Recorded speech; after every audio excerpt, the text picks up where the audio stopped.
একটা মহাসাগরের মধ্যে একটা চড়ুই পাখি যে যদি একটু পানি খায়, পানি খাওয়ার পরে ওই চড়ুই পাখির ঠোঁটে যে একটু পানি লেগে থাকে ওইটারে বলে কলি। আল্লাহ বলে মহাসাগর থেকে পানি খাওয়ার কারণে চড়ুই পাখির ঠোঁটে যে একটু পানি লেগে আছে, এই পানিটা হচ্ছে তোমরা পৃথিবীতে যারা আছো সবার জ্ঞান, সবাই মিলে এতটুকু জ্ঞান। আর পুরো মহাসাগরের পানি হচ্ছে আমি আল্লাহর জ্ঞান। তাহলে আপনার জ্ঞান তো অনেক বেশি। এজন্য জ্ঞানের বড়াই করা যাবে না। আল্লাহ বলেন ওয়ালা ইউহিতুনা বিশাইইন মিন ইলমিহি ইল্লা বিমা শাআ।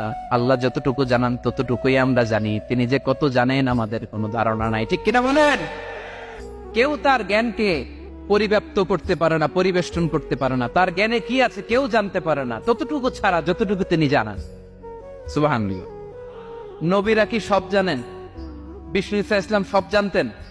আল্লাহ তাআলা নবীদেরকে যতটুকু জানান ততটুকুই নবীরা বলেন। ঠিক কিনা? ওমা ইয়ানতিকু আনিল হাওয়া ইন হুয়া ইল্লা ওয়াহয়ুই ইউহা। আল্লাহ যতটুকু জানায় নবীরা ততটুকু বলতে পারে, এর বাইরে বলতে পারে না। আল্লাহ যতটুকু জানায় ততটুকু। আমাদের জ্ঞান যা আছে দিছে কে? সবাই বলুন, কে দিছে? এজন্য আল্লাহ বলে আমি যদি জ্ঞান দেই তাইলে তোমরা জ্ঞান পাও, এছাড়া জ্ঞানের কোনো মাধ্যম দুনিয়াতে। আর আমাদের জ্ঞান একেবারে কম। এই জ্ঞান নিয়ে আমরা বড়াই, কত বড়াই করি। জ্ঞানের কত বড়াই, গর্ব অহংকার, কত গরম আছে না নাই? কি জ্ঞান আছে আপনার? কি জানেন বলেন? ভবিষ্যৎ জানেন? কালকে কি হবে জানেন? তো কি জানেন আপনি? কালকে কি হবে এটাই তো জানি না। এখন কি হবে তাই জানি না। পিছনে কি করছিলাম এটা মনে রাখতে পারেন? আজ থেকে 1 মাস আগে এই বিকেলে আপনি কি করতেছিলেন মনে আছে? এত দূরে যাওয়া লাগে না। আজ থেকে 1 সপ্তাহ আগে রাত্রে বেলায় কি খাইছিলেন মনে আছে? আজ থেকে 5 দিন আগে কোন জামাটা পড়ছিলাম মনে আছে?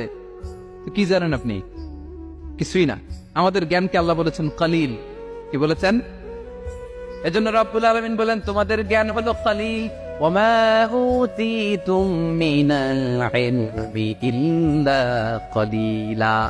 একেবারে যত সামান্য জ্ঞান আমি আল্লাহ তোমাদেরকে দিয়েছি। আসল জ্ঞান ভান্ডার একমাত্র আমি আল্লাহর কাছে। তাহলে আমাদের জ্ঞানকে আল্লাহ কি বলেছেন? কলিল। একটু বলুন কি বলেছেন? আওয়াজ করে বলুন। কেউ যেটা জানে না জানে কে? কেউ যেটা দেখে না দেখে কে? কেউ যেটা শোনে না শোনে কে? ইয়ালামু মা বাইনা আইদিহিম ওয়া মা, দৃষ্টিগোচর, দৃষ্টির বাইরে যা ঘটে কে জানে?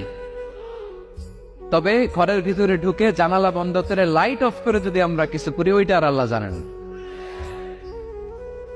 হ্যাঁ জানেন?